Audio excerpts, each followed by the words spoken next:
Hello, and welcome to the 10th episode of the Game Design Archive with Edvard and Ludwig. Hello. Today, we are going to talk about purposeful progression. Over to you, Ludwig. Yes.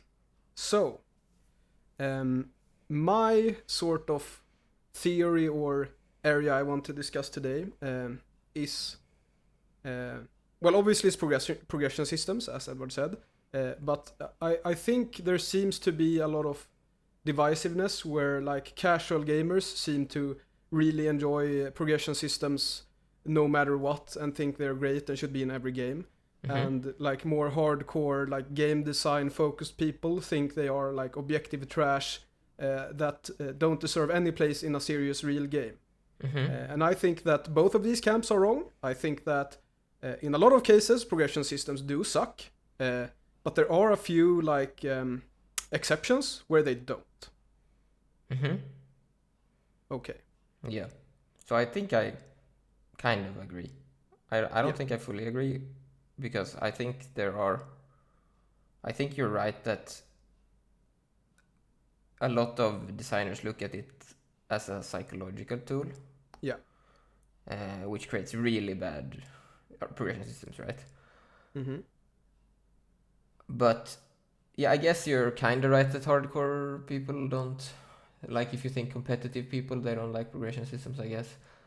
Yeah, because I think a lot of hardcore people think the way like you just said, that like, designers only use progression systems as sort of a psychological trick to like trick people into playing the game more. Yeah. I think that's sort of the view that hardcore gamers have of progression systems.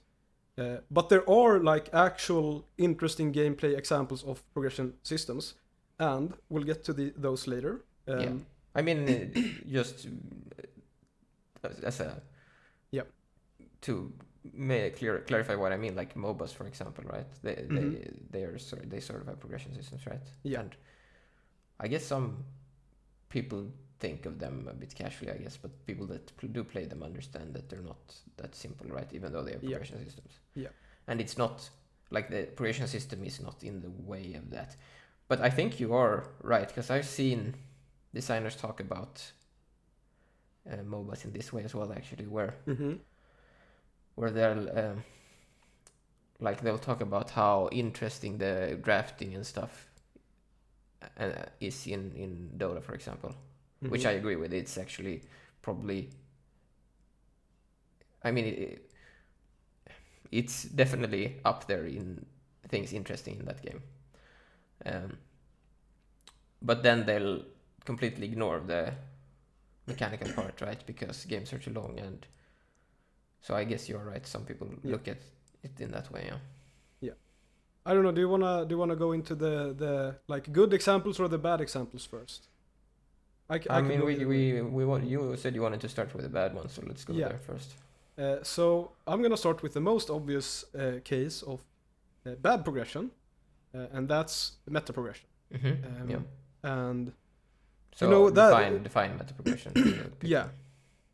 So meta progression essentially means progression that is sort of outside of the game. So the most like popular example nowadays would be a roguelite. I said the right word this time. Where it's like you have a run. For example, let's take Vampire Survivors. You have a run, and then when you die, you get a bunch of XP or cash or score or whatever that you can use to upgrade yourself for the next run, so that the next run becomes easier. Yeah. And that's obviously like from a game design perspective, that's off. Yeah, because the game. Yeah, go ahead. Yeah, the game will get easier, I guess. Exactly.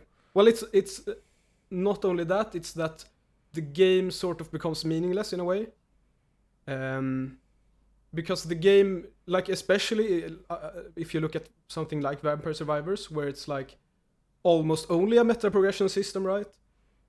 It's like playing the actual run part of the game becomes kind of pointless, because it's all about upgrading yourself so that the next run becomes easier. And as you said, the game becomes easier with time, right? Which is sort of the opposite of what you want, or well, you might want the game to stay as hard all the time, but like making the game easier with time makes no sense to me, because you want the player to get better at the game. Yeah. You don't want... I mean, the game, if you have a progression system, not meta progression system, a progression system, yeah, you run into that as well, but it's sort of skill related, so it's not the same thing. Yeah. Because I see what you're saying. The problem with meta progression is that there is no... I don't know what word to use. There's like no skill element, I guess. That sounds so... That sounds so try hard. But it's true. I don't have a better word for it, but it's like... It's not only that it's not skill based, I guess. It's just that it's actually, if you think about it fundamentally, it's just noise. Yeah. Or whatever. I don't know if noise is a good word either. It's just something in your way, right? Because you could, like, there's no, if it's kept, right, throughout, then there is no reason for it, I guess. Yeah. Like, you're not doing a build or anything. It's just, unless the game is pure meta progression, I guess. Well, that depends, because the problem with meta progression is that it essentially just means that you need, like, however well you play, putting more time into the game will mean that you will progress. Yeah, but then you can have a game. I'm not saying these games do this, by the way, but I'm just saying, in theory, you could create a game that is meta progression. So the game is how fast can I meta progress, right? Yeah, I guess. But then you could argue that isn't meta progression. That's just normal progression, right? Yeah. But so, in a way, like a game where the runs are so simple that the meta progression is the game. That is the case. Yeah. Yeah, I guess you could make sort of like an interesting game where it's all about collecting as much resources as possible in the run, and then like... Yeah. I mean, there, if you go back to the roots of meta progression, like Flash games and stuff, they usually did this, right? That's usually how they work. They had this super simple game where you would fly or whatever, right? Learn to fly, I think, is a classic one. Yeah. Yeah. Is it that with a penguin? Yeah, with a penguin. Yeah, yeah. Okay, and the only thing you do is you fly forward and you don't go anywhere, right? And the entire point is to try to earn more cash so you can meta progress through the game, right? I'm not necessarily saying that's interesting. I'm just saying, if you want to do meta progression, it's like, I would want it to be more in that direction to be interesting, right? Because if you have like, for example, a game that I really don't like it in is Rogue Legacy. If you know Rogue Legacy, right? I played it. Yeah. There it doesn't make sense at all, because it's an action platformer and it has progression in the run, but then you have meta progression on top of that. So you're just doing the earlier runs to get the meta progression to beat the game later. So it's just a waste of time, right? Yeah. It's actually just doing the psychological thing, right? Where it's like tricking you into getting dopamine or whatever to upgrade your stuff, but it's just wasting your time. So I prefer it if the entire game is that, like Cookie Clicker, for example. I mean, again, it's not a fun game, but it's more clear what like that game is. You click the cookie and then you meta progress, right? Yeah. To get more cookies. Yeah, I mean, it's not like it doesn't sound very interesting, but I see your point. You could probably make an interesting game with meta progression. Yeah, like if you make it like if you make, I guess you would have to make the meta progression then into a run, and then it's not meta progression anymore. I guess because it can't be. Whatever. I actually have a theory that I want to share. Go ahead. And that's why meta progression has become so popular. Yeah. And let me paint a picture, okay? You're playing some like really hard game. Let's say,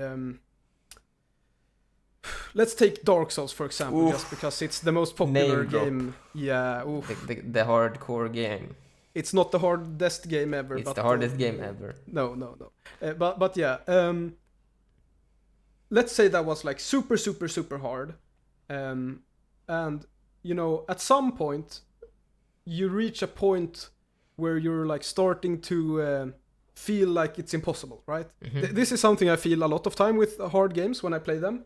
It's like, how the fuck am I supposed to beat this? Like, there's no way I'm ever gonna do this. Like, this is too hard. Yep. And then I keep playing, and I keep playing, and I keep playing, and then finally I beat it, and it's like the best feeling in the world. That's why I play video games, right? But I think the reason why meta progression is so popular is because of exactly this. Because when you reach an obstacle that's like so hard that it's uncertain if you're gonna beat it, I think most people just give up right away. Sure. And meta progression is a way to, because you're not making progress, right? You're stuck. Right. It's like, this is too hard. I'm not getting any better. Like, every try I make is going worse and worse. Yeah. To just to clarify your point, because I think I know where you're going. Let's say you're playing a game like that, right? Like with I think Dark Souls is a bad example. But if you have a game with a with a run, right? If we go back to Rogue Legacy again. Yeah. I don't remember. Does it have bosses? Yeah, I think it does. Yeah. So or whatever. Let's say you get to the second area or something in that game. Yeah. Yeah. And you do that once, and then you do it twice, and then you do it 3 times, right? And this is what you're talking about. It's like, to some people, for some reason, they don't. I guess they don't enjoy games. Yeah. So what they see when they get there 3 times is, I'm wasting my time. That's what you're saying. Exactly. Right? Yeah. They don't see, because they're just getting to the same spot. So then they're like, oh, why am I doing this? I should just go watch TikTok videos or something. I'm being a bit mean here. I'm sorry. Yeah, but that's sort of exactly what the point I wanted to make was. Because meta progression solves this feeling in a way. Where it's like, even if you keep getting to the same spot and not progressing several rounds in a row, there's still this quote-unquote sense of progression, that you're like making forward progress, and you're not getting better at the game, but the game is getting easier. I mean, you are. Yeah, you are, but like you don't, or these people don't realize it, or whatever. Perhaps being a bit mean there, but like... I wouldn't say that is mean. They are obviously not realizing it, because then they would play more. I think this is like super psychological, actually. It's like, it's actually a huge issue with game design in general. So a lot of people consider themselves, in quotation marks, gamers, right? And by having a wall that they can't get past, you're what's the word? Threatening. You're threatening the identity, right? Yeah. That's what's happening. So it's that's basically why this is a problem for a lot of people, because they'll get there 3 times. And then they'll feel, I'm a person that plays a lot of games, right? And then they'll feel bad about it, because it's threatening their identity, right? I don't know does it make sense? Or yeah. I guess it's sort of what we mentioned, I think, last episode, where like maybe all the Dark Souls players didn't enjoy the Elden Ring bosses because they were different. Yeah. I think that's a good point. And I think, like you said, then they'll go like, oh, well, it's not meant to... I was not meant to beat it now, because there's this progression system, right? So this was just part of the grind to get the meta progression, so I can beat it the next time. Yeah. So it's sort of a way for the game to not tell the player that he or she is bad, right? Yeah. I need to get better. Yeah. I'd say that's a pretty good explanation. Yeah, so since we were already talking about Dark Souls, I can bring up Dark Souls again here. Yeah. I think Dark Souls actually does struggle from... It's not meta progression, obviously, because it's like it's an RPG, right? Yeah. But that's... I know a lot of people enjoy it, and I think the build part of it is actually kind of interesting. But the RPG, as in you level up and get stronger part, is actually in my opinion, it takes away from the I absolutely from the game. Like it's cool that you can like, I can be a mage. I don't mind that it's easier to be a mage or whatever, right? Or that, I mean, you could argue it's not as well, but you know what I mean, right? Like there's different builds and some playstyles are easier than others or whatever. And you can use a shield or you can not use a shield or you can use armor. I think all of those things are fine, but I don't like the flat like strength increase, right? You just like you get more health when you level up or something like that. Yeah, that's at least not the way it is now. Maybe you could have a little bit of it somehow, but not the way it is now, because now it's like you can break, like especially Dark Souls 1. I say this to people when they play the game, just level the HP stat and you won't die, because like your HP bar will be basically the entire screen. Like you don't need the other stats because damage scaling is like, obviously you get damage from damage stats, but putting those stats into you can upgrade your weapon, right? And that gives you enough damage, so it's better to just pump it all in health, because then you can take infinite hits. So you kind of like, there's a lot of ways to break it, and I think people enjoy that. Maybe, I don't know, but I feel like I feel like you can have builds that break it and not have this silly thing where you just get more damage against the same enemy, right? I think actually that's sort of one of the reasons why Dark Souls is so popular. Because there's this, like, there's a little bit for everyone, right? It's like there's a deep build system, RPG system, which you can exploit and like make epic builds where you're OP.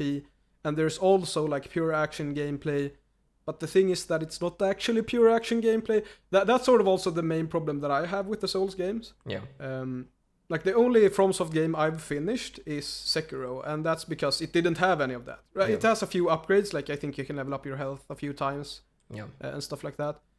But it's not nearly as bad, because every time I've tried playing through Dark Souls several times, and every time I just like get so bored, because it's like, oh yeah, this boss is kind of hard. I guess I can just go and grind a bit, and it's gonna be easier. And Dark Souls isn't too bad about this. Like there are a lot of games that are way worse. But I mean, it is pretty bad. Like if you know what you're doing, you can, like I said, if you leveling health and stuff, and like getting the right weapon, like. There is a lot, you can trivialize a lot of the game. Yeah, absolutely. But again, I don't mind necessarily builds that are powerful. I just mind because again, like you said, you go grind or whatever. I mean, you could theoretically go grind mobs for a lot of hours and just get in like a lot of stats. And that, I don't know, that's not interesting. But I think it's cool, like, okay, this weapon, you can get this weapon, and this does more damage here or whatever. I think stuff like that is fine. I'm not that, hardcore action, everything needs to be competitive. Yeah, I think the grinding is the problem in a way. Perhaps actually we should move on to grinding right away, because that's one major point that I wanted to talk about. Yeah, sure, go ahead. I guess what I'm about to say... I want to say something before you say that. Is that okay? Go ahead. Yeah, so I want to say something. I think that pure grind games, as in like clicker games or games that are clearly just about grind, are fine. I think it's fine to exist like as a guilty pleasure game. However, I don't like it in discussions about good game design, if that makes sense. So like if I play a 100-hour RPG and I'm like, I like, I'm just doing it because, maybe I don't enjoy hard games or whatever, right?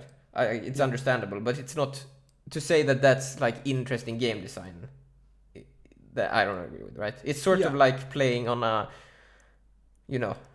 like a casino or whatever, right?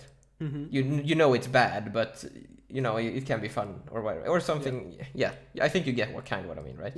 Like it's sort of, I just want to put that, what do you say, like ahead of our discussion here, right? So like, I'm not saying you are not allowed to make any sort of entertainment with these mechanics, right? I think it's fine to exist. I just think we need to like make it more clear what we want out of the like games, right? Yeah. It's not like it's not deep game design, I guess, or serious game design in a way. Yeah, that's what I would say. And that's sort of what I was gonna say too. So I mentioned it. No, it's fine. I mentioned it when I talked about meta progression, how it's like investing time into the game equals progression. Like not even putting in effort. Like just spending more hours in the game equals like getting further in the game. Yeah. And I think grinding is an example of exactly the same thing, where it's like, okay, like this enemy is kind of hard, so I'll just go and kill some shitty mobs that aren't hard in any way whatsoever until he isn't hard anymore. Yeah. And I would say that any game with grind is like completely pointless to play, unless we're like, as you said, with like the cookie clicker stuff. Like, sure, absolutely, go ahead. But it's it can be pointless still, right? But it's pointless and you can in a way. Do it. I mean, pointless is a dumb word, but like I say what you're saying. It's like for the design or whatever. Yeah, sorry, continue. Yeah, exactly, because it completely invalidates the design. I guess it's like no matter how deep or interesting systems you put in the game, if you can grind to make the game easier, all of that is pointless because I can just spend my time spend time instead of effort, right? That's, I think, the like important part. Yeah. It's like I can spend effortless time and then the game becomes easier, and so I don't need to put any actual effort into the game unless you count your time as effort, which I don't. And so like anything that like becomes easier with grinding is in my mind pointless, right? Yeah, it also creates a big problem for me, at least, and that is some games require it, right? Mm-hmm. And so it's very unclear sometimes, right? And I'm explaining this poorly. Like it will basically be artificially lengthened, right? Because you need to go grind, which I don't like. We've already talked about this many times. We want short games. Mm-hmm. So if a game is just, hey, by the way, to beat this boss, go grind 10 hours. No, thank you, right? Yeah.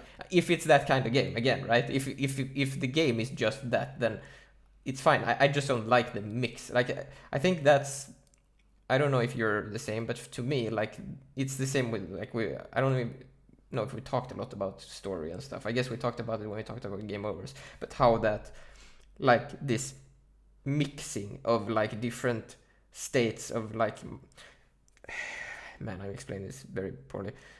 Like you have the, okay, I'm gonna understand the mechanics and play this really well now part, right? And then you're mixing that with story and with grinding, and like, to me that doesn't work at all. That just makes a very bad experience, because it's like, oh, I want to do this now, but now there's some story in the way or some grinding in the way, right? So if the game is a game where you're supposed to like play strategically or whatever and like think about the mechanics, I don't want the grind or the story. Yeah, I guess that's what I mean. So like, if it's a pure grind, like we talked about before, right, then it might make sense that it's gonna waste 10 hours because the entire game is just waste hours, right? Mm-hmm. But if I'm focusing on understanding these mechanics and the game tells me go waste 10 hours, I'm gonna say no. I think I guess this is sort of what you were talking about, but to make the point extra clear, like if there's a game where there's actually deep gameplay, and let's say I get stuck at a boss that's hard, that game having any kind of grind to make that easier ruins the game completely. I mean, there is even games that you need to grind, right? I mean, then some person is gonna go and say, actually you can beat, well, sure, maybe you can always beat it without grinding if you know everything, right? But I think a lot of the games are designed with grind in mind. Or like side stuff, right? It's like, I actually a good example is the Dragon Age, right? Dragon Age Inquisition, where you have these story parts, right? And it's like you when I played that, because I like you enjoyed the first one, right? Second one was okay, and then I wanted to play Inquisition. I'm very, very disappointed in the gameplay of that game. But I wanted to get through it, and there's like these story missions, and every time I was struggling and like trying to cheese everything. I could do it because I didn't play on the hardest difficulty, but I mean, it was very clear that I was supposed to go and capture more flags or whatever the gameplay was in that game. Yeah, like I think that game is a very like terrible example of what not to do, because it actually says like you need to collect story points, you need to grind story points in order to progress the story or something like that. Yeah, but even when you have enough, you still need more because it's too like upscaled. Yeah. Yeah. It's kind of interesting because like that game has like so many abilities and so many builds and so many things you can do, but like none of it actually matters. It's like pure just level up and you can run whatever build you want. It's it's insane. Yeah. There is another trend of progression systems that we wanted to talk about, and that's the action RPG. Or I mean, I guess we already talked about it, because technically Dark Souls is an action RPG. Yeah, but Dark Souls fits into that too. But I'm thinking more of it in a, traditional modern AAA point of view, I guess. Yeah, I guess what you're saying. So Dark Souls comes from an RPG background, right? It comes from the first person RPG style, right? Yeah. So it's an RPG action game. Yeah. But what you're saying is the games that have a lineage of action, where they have introduced RPG mechanics for psychological reasons. Action games with RPG elements. Yeah. And there's plenty of like games that do this. It's the typical open world games, like all of the Ubisoft games, Assassin's Creed, Far Cry, whatever. All of them. Do the car games have meta? I think they do actually. I think they do. I think you can upgrade the cars. The Bethesda games like Fallout and Elder Scrolls or whatever. And I guess technically Fallout comes from a RPG. That's true. But the modern games aren't really RPGs at all. And of course, The Witcher 3, which I hate on every episode. I think all of these games are examples of, as you said, action games where the developers have put in RPG elements for psychological reasons. Yeah.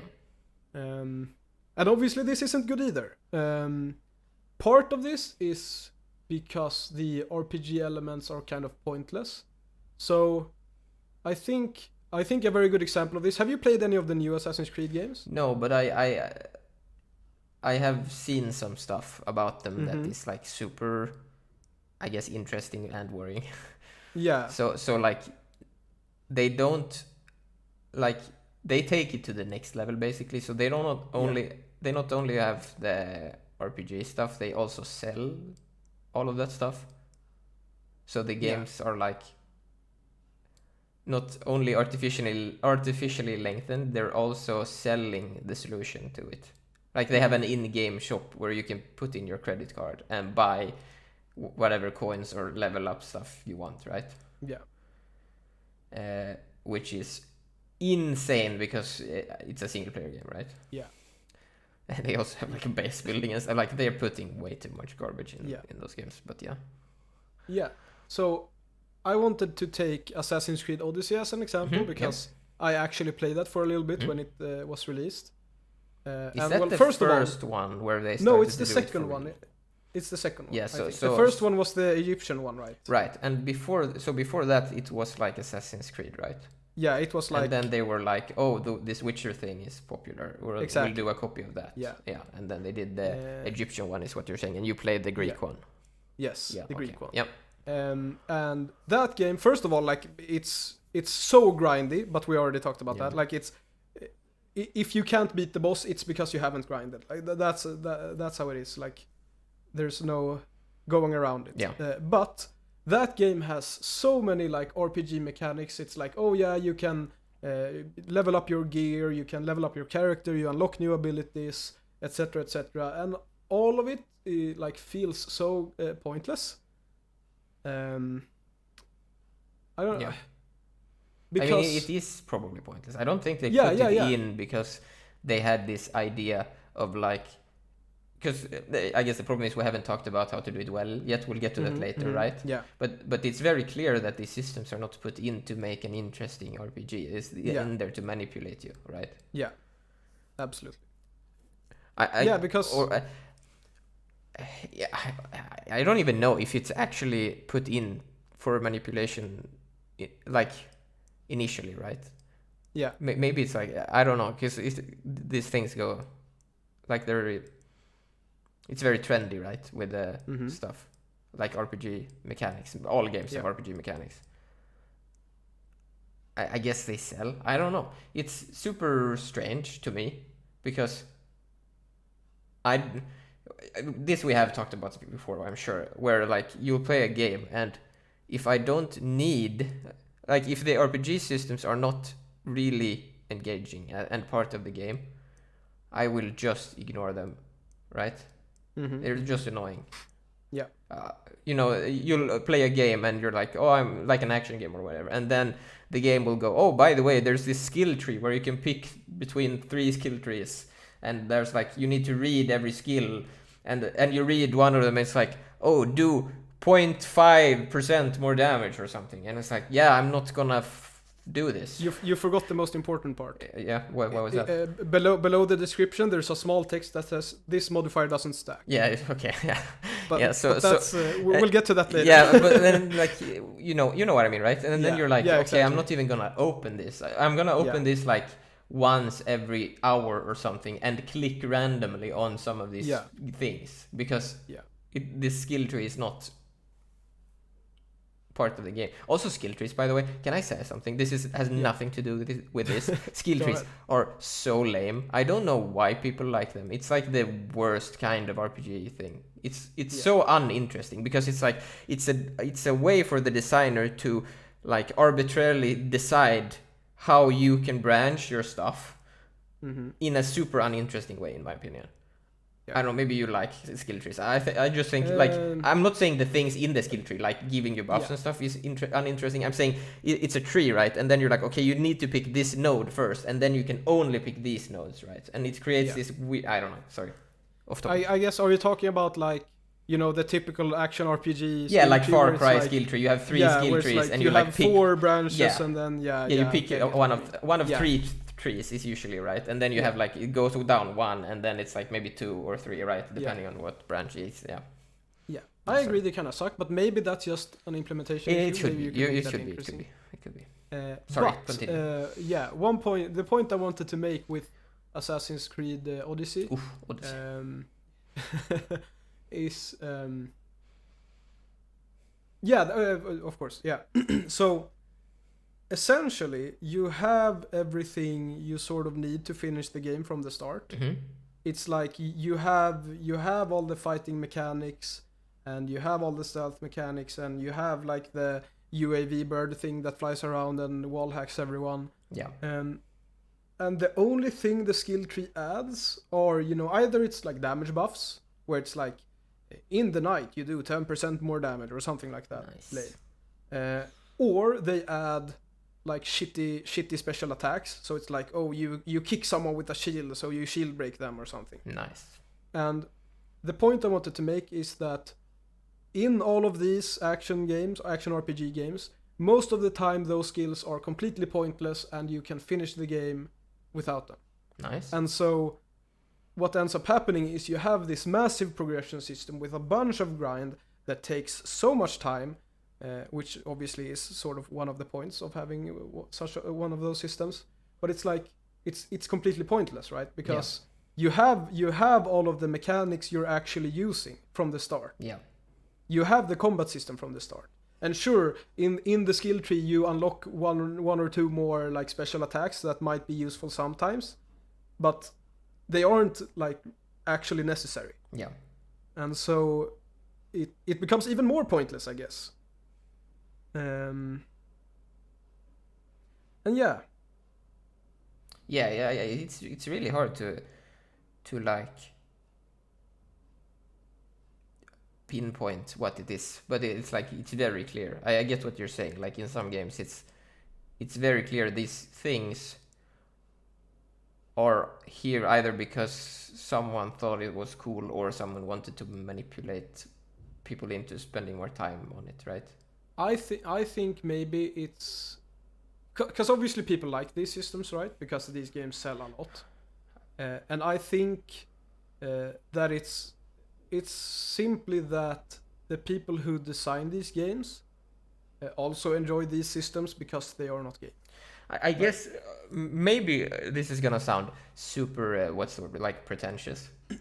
Yeah. But maybe this is a case where if you have less experience playing games, you will engage more in these systems because you like they will be interesting, and you won't think about the fact that they're not needed to progress, right? Exactly. Yeah. Maybe. I think that's true. Because to me, when I play these games, I get I don't know, frustrated is not the right word, but like bored. Yeah, I don't want to engage with the things, right? Yeah. They're in my way. That is actually one thing that is really good about Dark Souls, funny enough, because even though you can break everything with the RPG mechanics, they're actually like if you're like how should I say this? Like if you're a person that's just I don't care, I just want a sword and I want to cut things. Mm-hmm. Then the game's like cool, just do that, right? It's not getting anywhere. You can like just upgrade your weapon and level up and you're done, right? You don't need to engage with any of the systems. Yeah. But then for someone else, you can, learn about spells or whatever, right? If you want to engage more in the systems. So I think doing it that way, again, with it still has the issues we talked about, right? But yeah, it's funny how since that's an RPG more than an action game, right? And they do it in a better way there. Because like your example, it's more like you have to engage with it, right? Basically, which is the lame part. You can't just play the game. Yeah. I mean, you can ignore it usually because these games are not. Well, no, I don't like. The thing is that in the Assassin's Creed example, I think not engaging with the RPG mechanics is gonna make the game take longer to beat. Yeah, because sure. Like the scaling is so insane that like if you don't level up and if you don't buff your stats or whatever, right? But you can. The enemies have so much health that like beating a boss is gonna take 8 hours or something. Yeah, I mean you can still engage with the leveling system. I guess I'm just thinking about the theory crafting. I think that's the part that. Well, yeah, like the theory crafting doesn't really matter in those games. It's like pure. Yeah, and that's my point. That's why I don't like. Yeah. RPG systems in that game, because if you want, like, the point of, to me at least, with RPG systems is sort of this theory crafting thing where you have like builds and stuff. Yeah. Otherwise you shouldn't add RPG mechanics. And yeah, I guess. Yeah. There is one thing I want to rant about before we move on to the positive kind of progression. And that's something you often see when a new shooter game is released. Oof. Especially when an indie or like AA shooter is released. Mm-hmm. And people always like put down so much energy into arguing about the progression system in the game. Nice. It's like the most popular examples are obviously like Battlefield and Call of Duty. Right, yeah. I wouldn't call them indie or AA. No. Well, but like the kind of games that people talk about. So like if there's a game that sort of tries to copy Call of Duty or something, I'm trying to think of an example. I see what you're saying though, like these I can't and people are complaining about them dying even though there's people playing them. Exactly. And then, That's the main thing that I want to talk about, because people always say, oh yeah, you need to add like an insane progression system or there's no point in playing the game. People genuinely say this. And like it's so insane to me. It's insane actually, yeah. Because like if the only reason you are playing Call of Duty or whatever is because you want to unlock the rank of Master Sergeant to the 3rd grade of the Master Sergeants. Mm-hmm. Yeah, good rank. Yes. It's like, why are you playing the game? Yeah. If you're not playing unless the game you're a like, super casual person, right? Yeah. I can see a super casual person, jumping on Call of Duty from time to time and like, oh yeah, cool, I leveled up or whatever, right?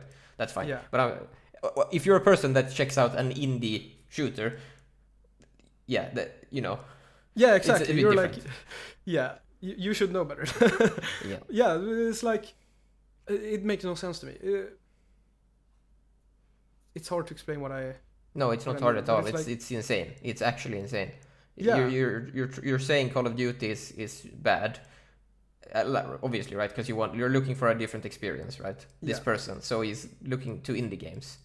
Mm-hmm. Yeah, and then he's talking about stuff that doesn't matter to the experience. The reason he left the big game to begin with, right? Yeah.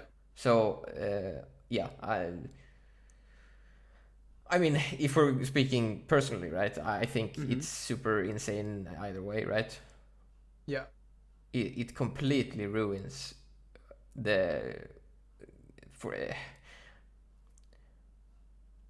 I guess it can still be competitive, but like, I don't know. We talked about this a lot I don't remember which episode it was. Maybe it was the matchmaking one. Mm-hmm. Like how there will be like daily challenges and stuff, and people will just go on and do their daily challenges instead of winning the games. And like, to me, if we're doing competitive games specifically, right, which these in theory are, right, then you should try to engage with them competitively. Yeah. So you should try to find like, and when I say competitive, I think competitive also is like the way people look at it is very try hard for some reason. I don't know why. I think it's something with like the current day gaming stuff, or maybe in general actually, where like if it's competitive, like if you compete, right? Yeah. Then it's like, oh, it needs to be super sweaty and everyone needs to play a million hours and be tryhards and whatever, right? And that's not necessarily true, right? You can have, if you have real sports, right? Yeah. Football or whatever, right? You'll go to matches with your team, right? And it's like,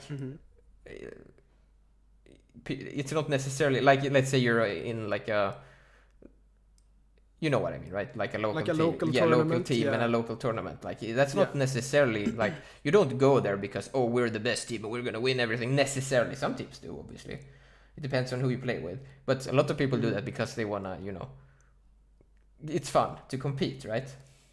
And I think that's the thing that is sort of lost on these I think that's why these genres, like the competitive games, are so I mean, they're not dead because a lot of people play them, right? But like Call of Duty or Battlefield or whatever. But I think this is one of the reasons why they're so dead in the indie space, because the thing you need to capture is the competitive part, and no one is doing that.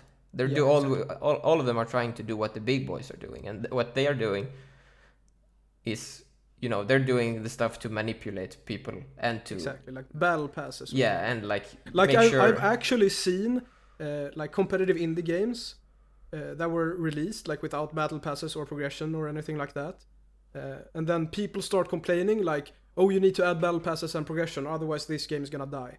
And then the developers spend so much time implementing this stuff, and then the game dies anyways. It's like, I think it happens like all the time. We talked about this in that episode. You should go back and watch that episode. It's a good one. Exactly. Episode 2. Where like, I think what they need to do is to focus on the they need to focus on the competitive aspect. They need to like make people talk to each other, basically. Like run tournaments and stuff, and like get people in voice and like create a community, literally. And server browsers. Yes. Sorry. Let's go back to the topic RPG. of today. RPG stuff. We're gonna talk about good examples, you said, or did you want to be more negative?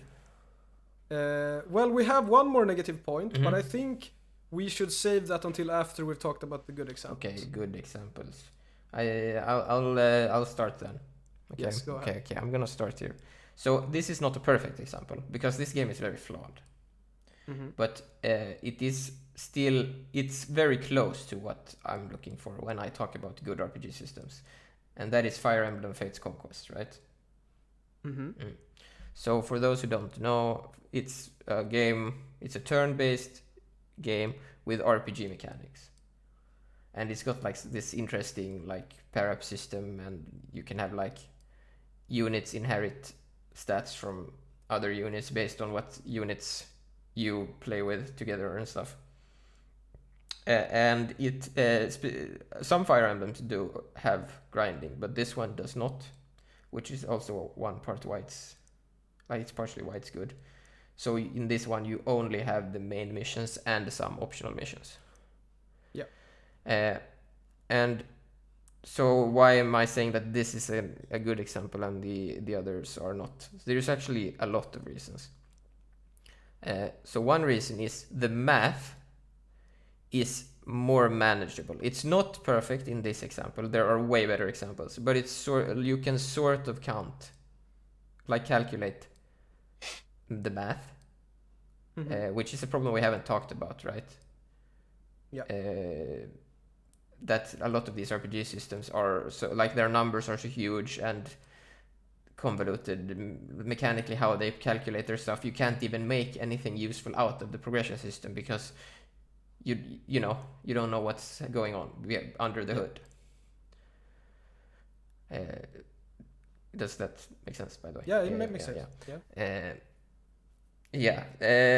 And so why is the RPG mechanic specifically interesting in this game? Well, it's because if you look at this game, it's technically a tactics game, right? You move your characters and you have strategy, and then you can say, oh, well, you can just remove the RPG mechanics, right?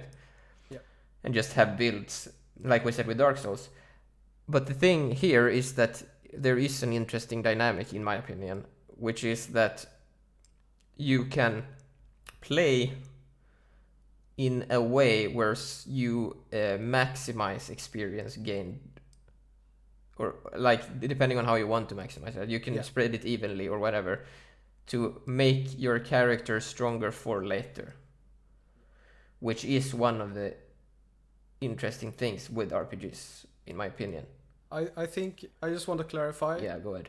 For people who haven't played the Fire Emblem games, when you start the game, you get a cast of characters. Yeah. And some of the characters are max level, and then some of the characters are level 0, completely new noobs, suck. Yeah. And then there are some levels who are a bit balanced. And so the sort of point of I think what you were trying to say is that this creates a very interesting scenario where you need to use the good characters who are already high leveled to help the lower level characters level up, right? Yeah, and that will reward you later because you played well. You distributed the experience to the weaker units. So it's sort of babysitting. It's actually similar to how MOBAs work, where you'll have a support hero. Obviously in a MOBA, it's one player per hero, right? But in that context where you'll have a hero that's not that good late game, but good early game. Yeah, MOBAs is also a good example actually of this, right? Because it's essentially that dynamic between something being strong and weak. That is sort of interesting, right? Yeah. So you'll have this. You'll get advantages later based on what you did now. Yeah. Yeah. I think MOBAs are also a very good example because of the farming. That's one of the favorite parts of MOBAs for me. I don't play very many MOBAs because I think most MOBAs do farming very poorly. Yeah. But if someone were to make a MOBA with good farming, I would love it. And it's because it becomes this arms race, right? Where it's if I'm in the top lane and I'm against another guy in the top lane, we're in a competition to progress faster than each other, right? Yeah. And this is super, super interesting. It's the most interesting part of MOBAs for me, where it becomes an arms race, where it's oh, I leveled up before my enemy. All of a sudden, I could exploit that and do something interesting. Yeah. Or he leveled up before me. Fuck, now I need to play more defensively and be careful. It creates so many interesting scenarios, which if you remove the progression system, you wouldn't have that, right? Yeah. And so the progression system is like actively interesting, and it's actively part of the gameplay. Yeah. And this because because yeah, go ahead. Yeah, sorry. Because firstly, like how efficiently you progress, or like how efficiently you level up in the progression system matters. Yeah. And so you need to be super efficient. And then it also matters how you like press the advantage, I guess. Yeah. It's like, when I am stronger than my enemy, what do I do? When I am weaker than my enemy, what do I do? Yeah. And that's super, super, super interesting. Yeah. And I think Fire Emblem captures you get that captures dynamic this there as well, exactly. Yeah. But on a like that's more of a strategical.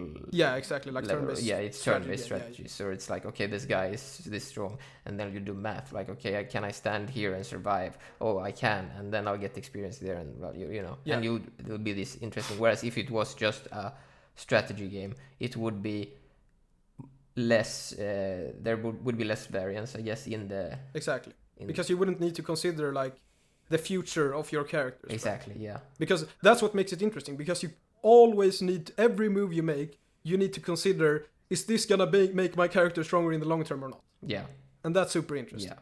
And in that case, there's also like other stuff, like there's like a system, like I said, where like if you play units together, you'll get units, right?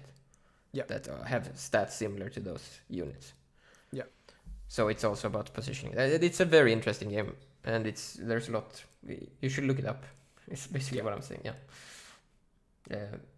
Yeah. But you had another example, right? Or were you? Well, there is one point I want to make about Fire Emblem, and you mentioned it very briefly, and that's that Fire Emblem Fates Conquest, which was the good example we had, specifically has no grinding. Yeah.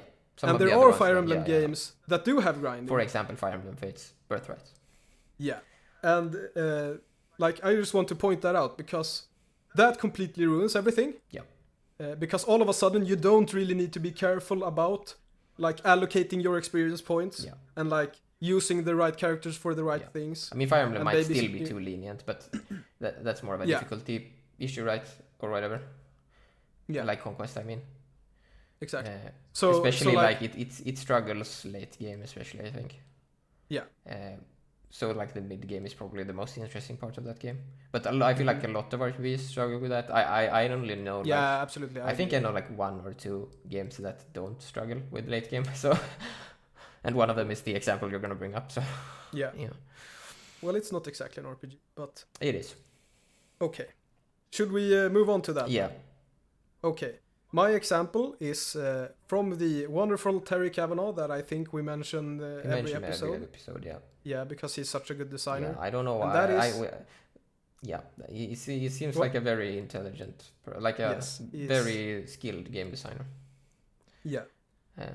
And he has a game called Dicey Dungeons. And that's a roguelike deck builder, I guess. It could it's a very mean way to describe it. I mean, it's not exactly. That's because the point. I don't That's like the point. roguelike. Yeah, exactly. That was the point of saying that, because it's a very mean way to describe that game, because that game is absolutely amazing. Yeah. And so I don't know how to explain the game. Because we have talked about it before. You get like you get a hand of die, right? Yeah.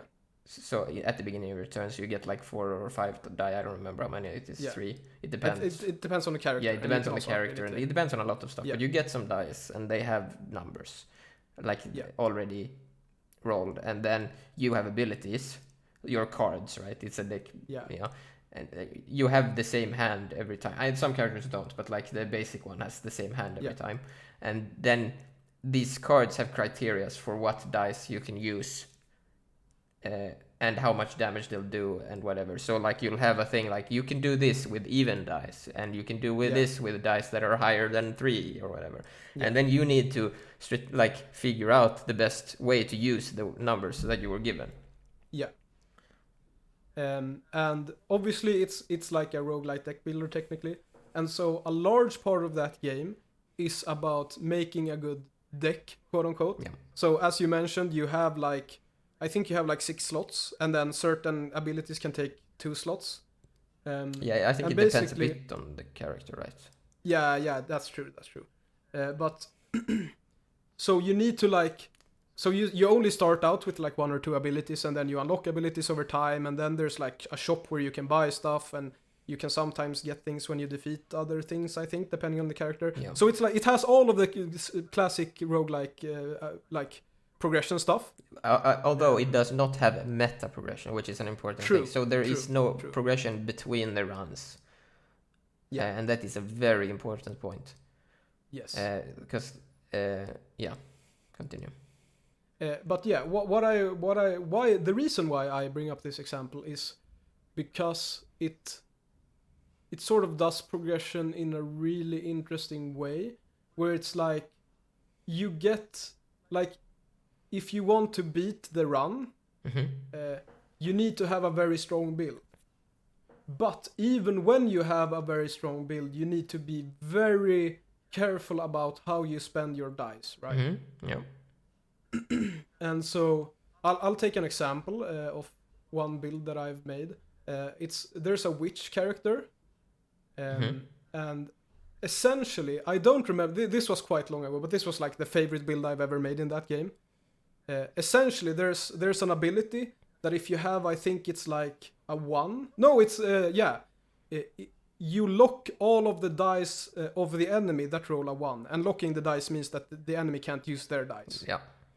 And then I had a freeze ability, and freezing reduces the number of the dice to a 1. Right. That you roll. Yeah.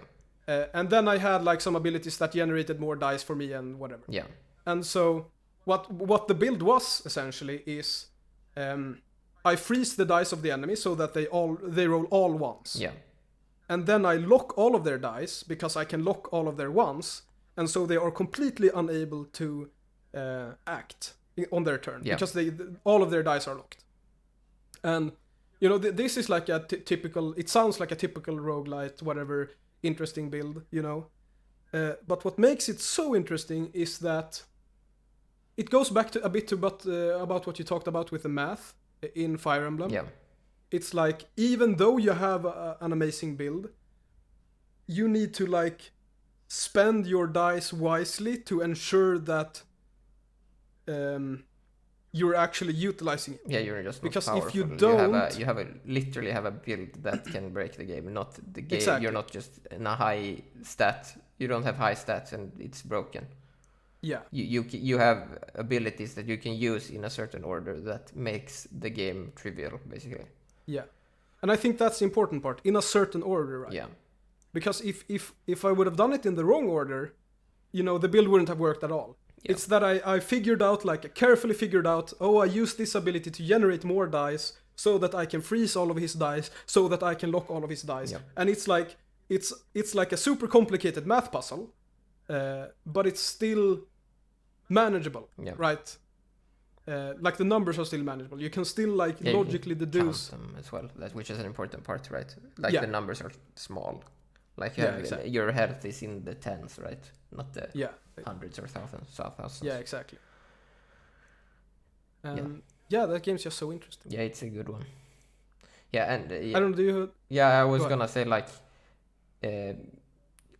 make a point about the fact that I don't necessarily, I think you agree as well, think that breaking the game is bad, right? So we're talking a lot about skill.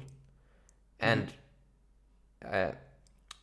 I think what you're basically saying with Dicey Dungeons is that you can break the game, but the skill essentially required to do it is I guess high enough, right, to where it's still interesting. Absolutely. I think because or did you? I don't know. Yeah, I think that's sort of an important part about RPGs, because it seems like a few people think that, you know, being able to break the RPG, like it's an exploit or whatever. Yeah. And it's like, no, to me, like, breaking the RPG is like the end goal for the player, right? Like, when I play an RPG, my goal is to like use the mechanics, use the systems to create a completely overpowered build. Yeah. But I think that's the interesting part of an RPG. Yeah, I think an important distinction there, though, is that it should be broken because you know what you're doing, not because exactly. So it shouldn't be, oh, this character is just unkillable because you gave him all your good items or whatever, right? Yeah. That's not interesting. But it's interesting if it's like, oh, if I freeze something first and then whatever. You freeze it and then you have another like, let's say you have a game where you can breathe fire or something, and then it's like, oh, if you freeze them first, or it's a stupid example. You get what I mean. Like the example you did is perfect, right? Where it's like, okay, like that sequence, like if you break that sequence of attacks, then it's not gonna be broken. So you need to understand the RPG mechanics for that build to work. You can't just play the game and be strong. Yeah. And I think and I think even though we like to hate on roguelites a lot, I think the good ones are kind of do it. I'm thinking like Binding of Isaac and stuff, right? Yeah. They have this probably on a... you can probably break those games more, but they definitely have this, right? Where you can see this very clearly where they'll have these really broken builds. Yeah, I think even more popular roguelites are doing this fine. I think, Slay the Spire, it's not my favorite games. I have some gripes with it. But I think that part of Slay the Spire is actually good. Yeah. Like the deck building, I guess, or the building, or theory crafting, whatever you want to call it. That part of that game is interesting. Yeah, and I think that's partly actually why roguelike deck builders specifically are so popular at the moment. I mean, I guess it's Balatro, right? But it's because they so card games, like RPGs, have a lot in common with like card games, not traditional card games, but like deck building. Yeah, deck building card games like Magic the Gathering or whatever, right?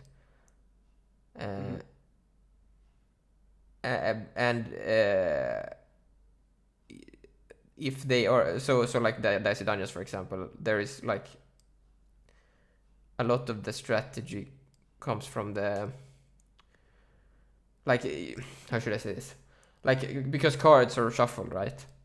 So you get a lot of variety, and it's like the mechanics are in the cards, not in the, because if you look at a lot of traditional RPGs like Final Fantasy or whatever, like old ones, the mechanic, it's not a lot mechanically, right? It's like, oh, I do fireball, because a problem, right? So again, we talked about RNG before. If you don't have RNG there, it's kind of, it gets kind of rough with some of this stuff, because you're gonna like do the fireball every time because it's the strongest one or whatever, right? Yeah. So it's not that interesting, because so like Dicey Dungeons, for example, like you said, you have dice, so you can't just do that combination you said necessarily. Exactly. So like one thing I forgot to mention, sorry for like interrupting.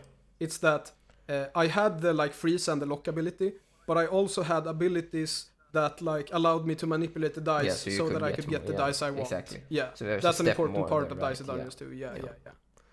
Yeah. Continue. No, I don't think I had a lot more to say there. I'm just reflecting over that, right? Where like, I think to make more interesting RPGs, you need to focus more on the interactions between elements and less on like, oh, I'm a knight and now I'm level 10 and I'm strong, right? That part is not that. I think I have another example that I realized that we forgot to mention. Sure, that's really good, and it's also it's not a roguelike, but it's a deck builder, and that's Dominion, the board game. Right. That game is super interesting. It has like, it's basically like a PvP game where you draft cards from the center and you like spend money to buy them and whatever. Like the specific mechanics don't really matter. Yeah. But what makes that game super interesting is that essentially the end goal is to play your entire hand every turn. Yeah. So like when you're first starting out, you can only play a few cards. I don't remember. You have like one action, right? So you can play like one action card and then a bunch of money, and that's it. You can always only play one action. Exactly. But then there are cards that allow you to play more cards, and then cards that allow you to draw more cards because you only draw 5 cards at the start.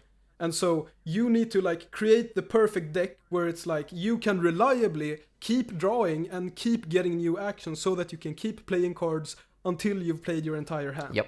Or like your entire deck, sorry, in one turn. And that's super, super, super interesting. I agree.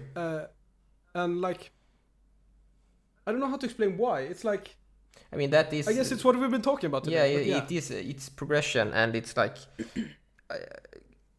it's... You have the theory crafting, right? That's the thing. So the progression... It's because if you have... It's strategy and theory crafting in one, sort of. It's like you... Because you could have a game where... And I think, honestly, that wouldn't be as interesting, but maybe you can... prove me wrong here, where you get presented with a lot of options immediately, and then that's just right, like, and I mean a lot, right? So like, I guess a card game, like a traditional card game, would be that. So you would theory craft your deck beforehand, right? You would pick, you know what I mean? Like, let's say you're playing Magic the Gathering or something, right? You pick, I don't know, I don't play Magic, 20 cards, and then you play that. Yeah. And that's cool, I guess, but that's... I don't think that is as interesting as... Because that gets, in my opinion, you might disagree, that gets a bit... I don't know, it's not as... especially in a competitive setting like that, it's not that competitive, I guess. It's like, okay... Like Magic is sort of pay to win. Yeah, it's very, very, very pay to win, actually. But... not even only that, it's like you can I think you can like lose just because I mean, if you know all the decks, but like he had a deck and you didn't know, right, or whatever. It's not as, whereas the Dominion, your example, it's very, everyone has the same cards, and like part of the game is drafting the cards, so it's like it's this progression system, right, where you're spending because you have cash cards in there, like your money cards, and you use those to draft more cards. So there's a progression system where you get more cards or less cards, right? You want less cards because you want to play all your cards. Yeah. And that... so this creates this dynamic where you're playing and theory crafting at the same time, right? Yeah. And I think that's what good RPGs do. Where you're like... it's not just... variety, it's also like it changes how you play, because like you will make worse decisions now, or not worse decisions, but you will make decisions now that are not as good in the moment because you're playing for the future or whatever, right? Yeah. That's super. I agree. There was one negative point okay about progression systems that we didn't mention. Go ahead. And that I said we should save for the end. Do you want me to take this? Do you give me the honor? You have the honor. Okay. Progression scaling. Ooh, I forgot about progression scaling. Yeah, that's... Oh my god. About it. Yeah, I forgot what we were going to talk about. Yeah, no idea. It's bad. Yeah, so... Video over. No, it's good. For some reason, progression scaling exists. Well, we know why it exists, by the way. We know exactly why it exists. We have discussed it already. It's the Assassin's Creed thing where it's like, progression is fun. And then it's like, oh, wait, now the game is broken. How do we fix it? Oh, we scale the progression. So now you get the progression and the scale. Like, this is like the ultimate version of this, right? Because... like the bad one, right? Where it's like it literally does not matter because the game is not gonna get harder if you don't engage with the systems. Exactly. So it's like the worst. Why even have the RPG elements if you're gonna scale everything? Yeah, it's awful. Yeah, because like and you know, obviously the argument is, well, what if you've made an OP build or whatever, now it's gonna be too easy for you, or like, now you've grinded too much, now it's gonna be too easy for you. And it's like, either the game is uninteresting and then the problem is that the game is uninteresting, or the game is interesting and then making a powerful build that is overpowered is part of the interesting gameplay, right? Yeah, exactly. And so removing that from the game makes the game less interesting. Yeah. Even though, like, you know, if you don't think about it, like, if you only think about it one step instead of two steps, you're like, oh yeah, scaling is good because it makes the game harder. But it's like, no, the point of the RPG system, sort of that I mentioned before, is that I can make an OP build in a way. Yeah, but the thing is, if in a way, the reasoning makes sense because we have already established that grinding ruins it, right? Yeah. And all these games that do this, I feel like, have grinding, right? Yeah. So it's, in a way, they are correct. They should just, but the solution would be remove the RPG mechanics, right? Yeah, exactly. And yeah, progression scaling, man. Yeah, I don't even. To be honest, like I tend to not be too mean to developers when they do things, but that's one of those where I really, really, really don't understand what they. I mean, I say that, and I just said why, but it just, like, I think why do you add an RPG system and then you go, let's mitigate that RPG system? Yeah, it makes I mean, it makes sense from a psychological standpoint, but not from a game design standpoint at all. Yeah. I think it reminds me a lot of the famous The Last of Us example. Okay, what's that? Which is that I'm sure a lot of other AAA games do this as well. But The Last of Us gives you more like ammo and health drops when you are lower on ammo and health. Right, yeah. And so, like, that's obviously stupid game design, because why even have ammo and health then you if you're gonna drop ammo and health drops when you're low? It's like it completely invalidates the mechanic, and obviously it's to manipulate the player, right? Yeah. It's like, oh yeah, I was running out of ammo, but I got lucky and found an ammo box. Yeah. Wow, but no, it was actually the game that manipulated you. Like, I think it's sort of similar to that, where it's like, why even have the mechanic in the first place then? Yeah. Obviously, it's just to trick the player, but then if you want to make a good game, just remove it. Yeah. Don't have it. I agree. Yeah. Rant over. I agree. Yeah, I don't know. I think I've mentioned everything I wanted to mention today. Do you have anything, Edward? Yeah, I mean, you can talk for 10 more hours if you want, but I think this is a good point to stop. This is we can rant forever about this, but let's not. I think we've at least presented our points. Yeah. And we might have to touch it in the future again, because it was a lot of things. We could have gone probably more in depth on some things if we didn't cover as much, I guess. Yeah, very broad. Yeah. Leave comments about your opinions. And which MMO is your favorite? No. No. So thanks for listening, I guess. Yeah, thanks you. See you next week. Yeah, and don't forget to like and subscribe, and watch the old videos because they're good. They're really good. Yeah, I think the one, not last week. I mean, last week was good, but the week before that, good stuff. You should watch that one. Yes. Yeah. Thank you, everyone. Goodbye. Bye-bye.